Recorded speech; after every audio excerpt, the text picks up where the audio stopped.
बिस्मिल्लाहिर्रहमानिर्रहीम।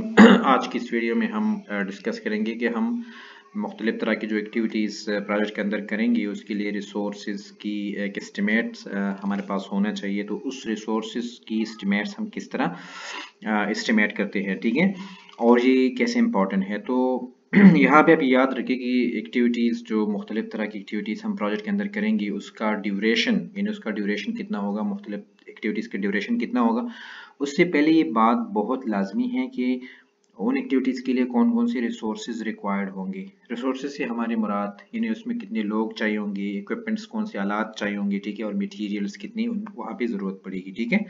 तो ड्यूरेशन से पहले हमने इस तरह एस्टिमेट हमारे लिए लाजमी है। अच्छा, ये जो हमारे पास इंफॉर्मेशन होंगे एक्टिविटी रिसोर्सेज के हवाले से, ये आएंगे कहाँ से?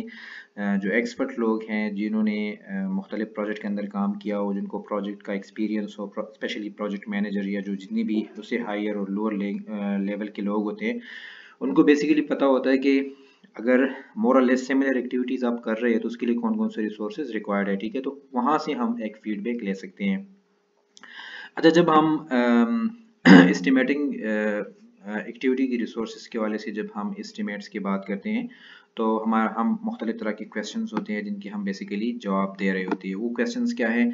उसमें से पहली बात यह है कि क्या जो आपका ऑर्गेनाइजेशन प्रोजेक्ट का स्कोप है, यानी प्रोजेक्ट के स्कोप में आप कौन कौन सी चीज़ें करते हैं, कौन कौन सी चीज़ उस प्रोजेक्ट के अंदर नहीं आती, क्या वो आपकी रिसोर्सेज सिलेक्शन में हेल्प करता है कि नहीं करता, उसको इन्फ्लुएंस करता है कि नहीं। तो ये क्वेश्चंस यहाँ पे हम कंसिडर करते हैं। दूसरा ये कि क्या जो एक्टिविटीज़ हैं, उन जो एक्टिविटीज़ आप परफॉर्म करें उनके लिए आपको स्पेसिफिक रिसोर्सेज चाहिए, कोई मखसूस रिसोर्सेज चाहिए, या ये आपने देखना होता है। इसके अलावा आप ये भी देखते हैं कि क्या ऑर्गेनाइजेशन जो आपका ऑर्गेनाइजेशन उसमें इस तरह की कुछ एक्टिविटीज़ ऑलरेडी लोगों ने की है, इस तरह की सिमिलर, मोर और less similar, not exactly the same, जिससे आपको फिर पता चलता है कि आप वहाँ से कोई काफ़ी सारी इंफॉर्मेशन आप वहाँ से इकट्ठे कर सकते हैं, ठीक है।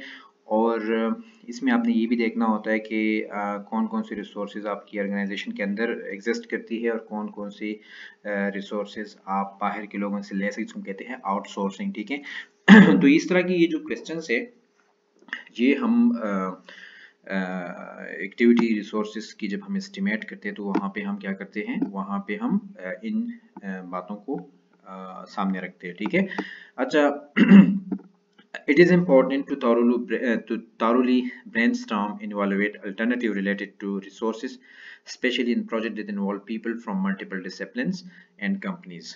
तो इस ये रिसोर्सेज एस्टिमेट करने के लिए हमें एक ब्रेनस्टॉर्मिंग की ज़रूरत होती है, और वो ब्रेनस्टॉर्मिंग में हमने ये देखना होता है कि जो रिसोर्सेज हमें चाहिए होते हैं उसका हम अल्टरनेटिव भी देखते हैं कि क्या अगर हमें ये रिसोर्सेज अवेलेबल ना हो या ये हमें कॉस्टली पड़े या डिफ़िकल्ट हो to obtain these kind of resources, तो हमारे पास उसके अल्टरनेटिव्स क्या है, हमारे पास उनके सब्स्टिट्यूट्स क्या है, ठीक है।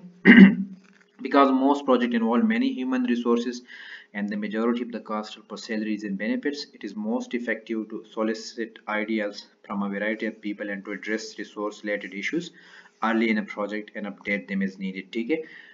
जहाँ पे लोगों का जो जो ह्यूमन एलिमेंट है, ठीक है ना, इसको हम कहते हैं ह्यूमन वेयर।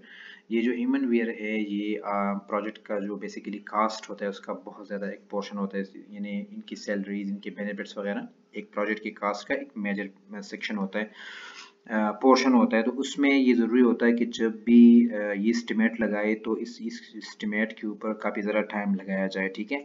और the people who will do the work should be involve in estimating resource requirement. जो लोग ये काम करेंगे उसको भी आप इन्वॉल्व करिए, उसका फीडबैक ले ले, वहाँ से आपको काफ़ी सारा इनपुट आ सकता है, एक यूज़फुल इनपुट आ सकता है जिसके बेस पे आप काफ़ी अच्छा एक रिसोर्स रिक्वायरमेंट जो किसी भी एक्टिविटी के लिए रिसोर्स रिक्वायरमेंट की एस्टिमेट्स है वो आप फिर बेहतर तरीके से लगा सकते हैं, ठीक है। अब हम एक सैम्पल की तरफ आते हैं। जब इसका जो डॉक्यूमेंट बनता है वो डॉक्यूमेंट किस तरह बनता है, उसका फॉर्मेट अगर आप यहाँ डायरेक्ट पेज पे आ जाए, ये जो मैंने इसको हाईलाइट किया हुआ है, ठीक है ना, एक डब्बे के अंदर इसको बंद किया हुआ है कि ज़ाहिर है हम कोई भी डॉक्यूमेंट्स बनाते हैं उसके ऊपर उस डॉक्यूमेंट का नाम होता है। तो एक्टिविटी रिसोर्स रिक्वायरमेंट इस डॉक्यूमेंट के ऊपर हमने लिखा हुआ है, ठीक है। ये इसके ऊपर है, नीचे उसका डेट आ जाता है, अगस्त 1 है, आप यहाँ पे नीचे इसका डेट लिखते हैं, ठीक है।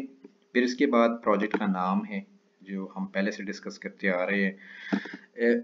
इसके बाद work break down structure item number 3.1 1.2, वहाँ पे जो आइटम है एक WBS आइटम एक नंबर के साथ आपने वहाँ पे उसका नंबर शो किया हुआ है, ठीक है। और यहाँ पे एग्जैक्टली उस आइटम का नाम लिखा हुआ है, ठीक है। तो नाम क्या है? सर्वे एडमिनिस्ट्रेशन। आपने एक सर्वे एडमिनिस्टर करना है, सर्वे को कंडक्ट करना है, ठीक है। अब रिसोर्स रिसोर्स सोर्स क्या होगा? यानी ये आप सर्वे तो एडमिनिस्टर करेंगे, यानी उसको कंडक्ट करेंगे, तो इसका रिसोर्स क्या होगा? Internal staffing from the IT department. जो इंटरनल स्टाफ है आपके लोग IT डिपार्टमेंट से, वो इस सर्वे को एडमिनिस्टर करेंगे, ठीक है। इन उसका फॉर्मेट बना के ऑनलाइन वहाँ उसको करके उसका लिंक फिर आप लोगों को भेज सकते हो। तो ये बेसिकली जो इंटरनल स्टाफ है IT डिपार्टमेंट से, वो कैपेबल है कि वो आपको करे। तो हमारे पास सोर्स बेसिकली ये आ जाता है, ठीक है। और नीचे आप क्या करते हैं? आप डिस्क्रिप्शन करते हैं, आप उसको डिस्क्राइब करते हैं कि the individual must be acknowledged in using our online survey software so they can enter the actual survey into this software, ठीक है। इसके अलावा they must also know how to run a query to find the email addresses of the employees of the grade level 52 और higher in purchasing, accounting, engineering, information technology, sale, marketing, manufacturing and human resource department। यानी कहने का मतलब ये है कि आप यहाँ पे क्या करते हैं? आप यहाँ पे पूरा का पूरा प्रोजेक्ट, यानी जो आप यहाँ पे आइटम्स की बात कर रहे हैं उसको आप फिर पूरा का पूरा यहाँ पे डिस्क्राइब करते हैं, ठीक है। तो आज का ये जो लेक्चर था, इसमें हमने रिसोर्स, जो रिक्वायर्ड रिसोर्स है किसी भी एक्टिविटी, उसको किस तरह एस्टिमेट किया जाता है, वो एस्टिमेशन कितना इम्पोर्टेंट है, वो एस्टिमेशन को लेके हम किन किन चीज़ों को कंसिडर करते हैं उसको हमने डिस्कस किया। फिर हमने एंड पे क्या किया? एक एग्जाम्पल एक्टिविटी को वहाँ पे क्या किया? उसको डिस्कस किया। सही है। तो आई होप कि आज का जो लेक्चर है आप लोगों को जहन में आया होगा, समझ आया होगा। अगर आप लोगों की फिर भी कोई क्वेश्चंस होते हैं तो please write your questions in comments below the videos. I would be happy to answer all of your questions. So thanks for your time and see you in the next videos.